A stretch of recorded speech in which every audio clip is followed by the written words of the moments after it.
मेरा मन डोले मेरा तन डोले मेरे दिल का गया करार रे, ऐसी दशा ना हो।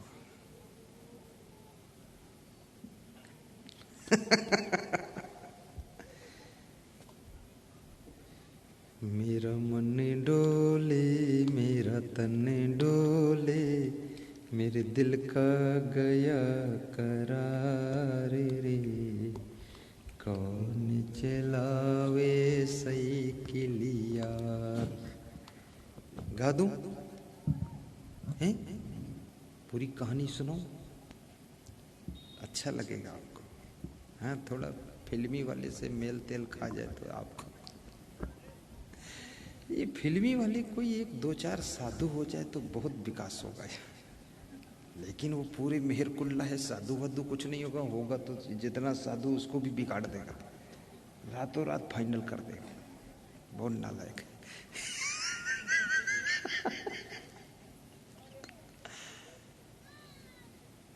बुद्धिमान तो होता है फिल्म वाला एक्टर जो होता है, बुद्धि बहुत है। ऐसे ऐसे गीत बनाता है, कैसा जोड़ देता है शब्द में शब्द, चतुर है।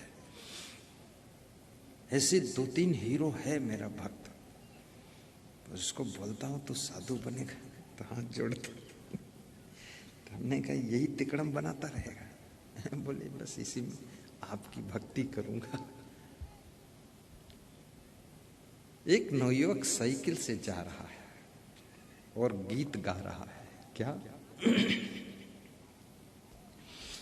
पीछे उसकी वाइफ बैठी है, वाइफ की गोद में एक बच्चा है, साइकिल के हैंडल पर एक बच्चा है, पति की पीठ पर रुमाल से एक बच्चा बंधा है, 5 सवारी।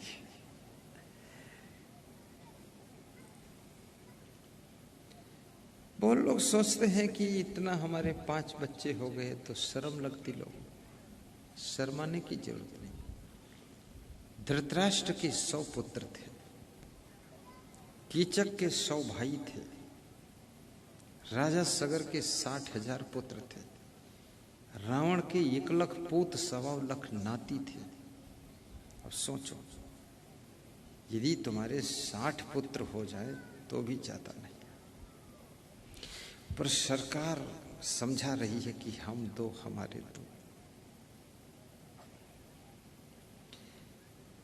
लेकिन फिर भी समझता कौन है? हिंदुस्तान में कोई टाइट रूल चलता है? टाइट रूल लगा दे तो अगले चुनाव में जनता उनको टाइट कर देगी। इसलिए सब ढीलम ढपालम चल रहा है। खाली यूरिया की बोरी पे लिख के आता हम 2 हमारे 2, यूरिया की बोरी पर, जिसको गन्नम बोना है। आटे की बोरी पर लिखो ना हम 2 हमारे 2, खाएं तो देखे तो हम 2 ही हमारे 2। अब हम 2 हमारे 2, तो ये माँ बाप इनको जोड़ लो तो ये तो 6 हो गए, तो वो गिनती में ही नहीं है।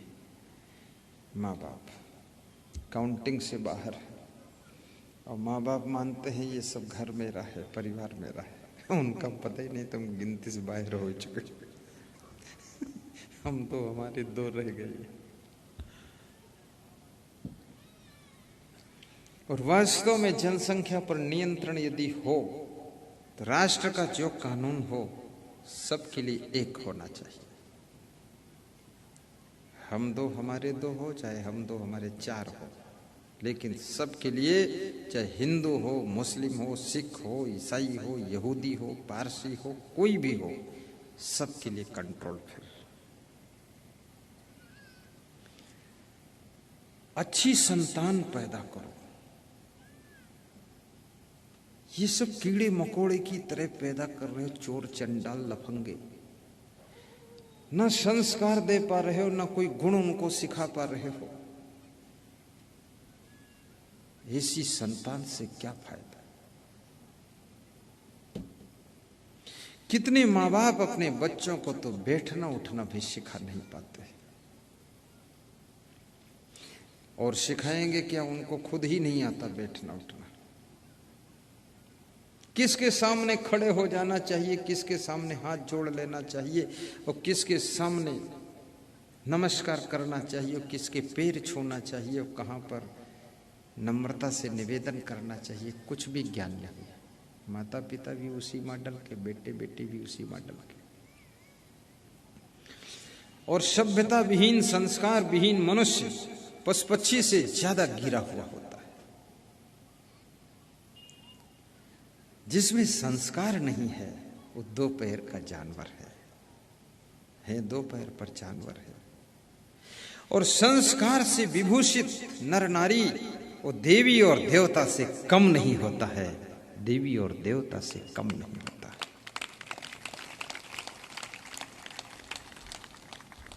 तो नवयुवक साइकिल पर जा रहा और गीत गा रहा है। क्या गाता है?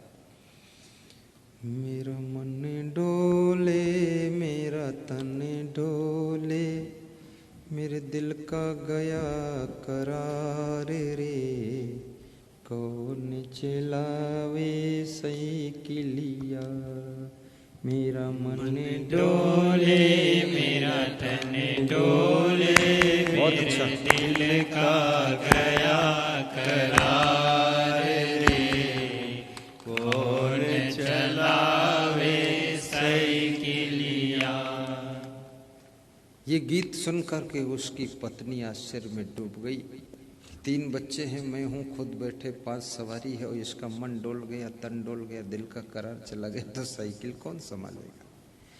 तो उसकी वाइफ गाती है, तेरा मन डोले, तेरा तन डोले, तेरे दिल का गया करार रे, कौन संभाले साइकिलिया, तेरा मन डोले, तेरा तन डोले, सब भाव से दिल का गया करार रे, कौन संभाले साइकिलिया, तेरा मन डोले, तेरा तन डोले, तेरे दिल का गया करार रे, कौन संभाले साइकिलिया।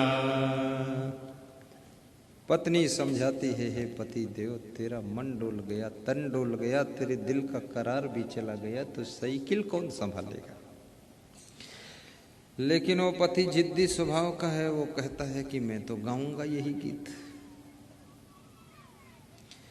ज्यादातर पति जिद्दी होते हैं और पत्नी हठी होती है। हठ, योग हठ। एक पत्नी रोड पर पड़ी हुई थी, धमधूसर, तो मैं निकला, गाड़ी रोका, मैंने कहा क्या बात?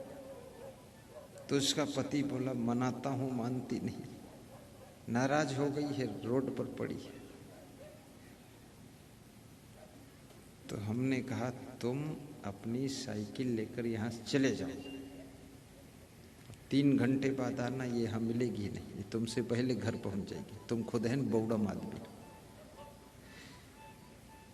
तो कहा चले जाइए, अंत कहूँ चली जाई तो हमने कहा ये अंत जवैया हुई रात में चली जाई तो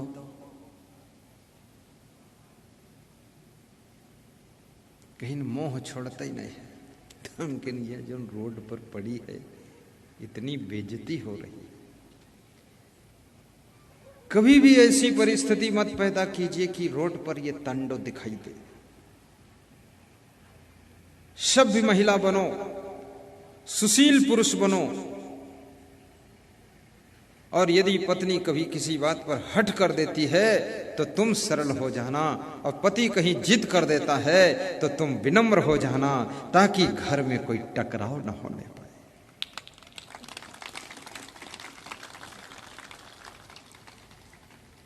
पति फिर गीत गाता है कि मेरा मन डोले, मेरा तन डोले, मेरे दिल का गया करार रे, कौन चलावे साइकिलिया। ये जिंदगी की साइकिल चलाना कोई आसान नहीं। साइकिल धीरे धीरे पुलिया पर चढ़ती है और पुलिया के बाद ढाल आती है तो साइकिल की स्पीड बढ़ जाती है। और ऐसी स्पीड बढ़ती है कि साइकिल जाकर गड्ढे में गिरती है, खंती में गिर जाती है। पति का पैर दब जाता है, पत्नी के सिर में चोट लगती है, बच्चों को चोट लगती है। पुलिया की दीवार पर बैठे हुए नौयुवकों से वो पति कहता है, आओ मेरी साइकिल उठाओ, मुझे बचाओ। तो जो नौयुवक नहर की पुलिया की दीवार पर बैठे हुए थे वो भी गीत गा रहे, वो भी उसी मॉडल के थे। पानी में पानी मिले मिले कीच में कीच, मूर्ख को मूर्ख मिले मिले नीच को नीच, तो वो भी उसी मॉडल के थे। तो वो गीत क्या गाते हैं? तेरा मन डोले तेरा तन डोले, तेरे दिल का गया करार रे, कौन उठावे साइकिलिया। आपकी साइकिल कौन उठाए? आपका मन डोल गया, तन डोल गया, आपके दिल का करार चला गया, तो आपकी साइकिल कौन उठा सकता है? मैं तो उठाऊंगा नहीं, क्योंकि मेरा मन तो पहले से डोला हुआ। इस दुनिया में ज्यादातर सब डोले हुए मन के हैं लोग। बहुत डावाडोल मन है लोगों का, और अपने अपने मन से लोग परेशान भी बहुत है। सोचता रहता है ये मन बस में कैसे होगा। और मन को बस में करना बहुत आसान है। नदी के पानी को बांध कर बस में करना जब संभव है, तो इस मन की धारा को भी बांध कर कंट्रोल करना संभव है। लेकिन कैसे नदी का पानी बांधा जाता है? उससे पहले नहर निकाली जाती है। वो पानी नहर में जाता है तब रुकता है पानी। अगर नहर ना निकाली जाए तो बांध को भी तोड़ देगा वो पानी। इसी प्रकार से मन की नदी में बांध लगाइए, लेकिन मन की नदी के विचारों और चिंतन का जल आप भक्ति की नहर में निकाल दीजिए, तो आपके मन की नदी कंट्रोल हो जाए। तेरा मन डोले तेरा तन डोले, तेरे दिल का गया करार रे, कौन उठावे साइकिलिया, कौन उठावे साइकिलिया। आपकी जिंदगी की साइकिल ये शरीर रूपी साइकिल है, और इसमें 5 ज्ञान इंद्रियों की सवारियां बैठी हुई, और मन डोल रहा है, तन डोल रहा है। याद रखना, जब इस शरीर रूपी साइकिल को साधना की ऊंचाई पर तुम चढ़ाते हो, अगर जरा सा चूक जाओ तो साधना के पुल की ऊंचाई से बहुत नीचे कुसंग के गड्ढे में गिर जाते हो। उस समय तुम्हारे जिंदगी की साइकिल को उठाने वाला, तुमको बचाने वाला, सही राह पर लाने वाला यदि कोई है, तो वो सद्गुरु का सत्संग है, जो तुम्हारी जिंदगी की साइकिल को धर्म की सड़क पर चलना सिखाता है।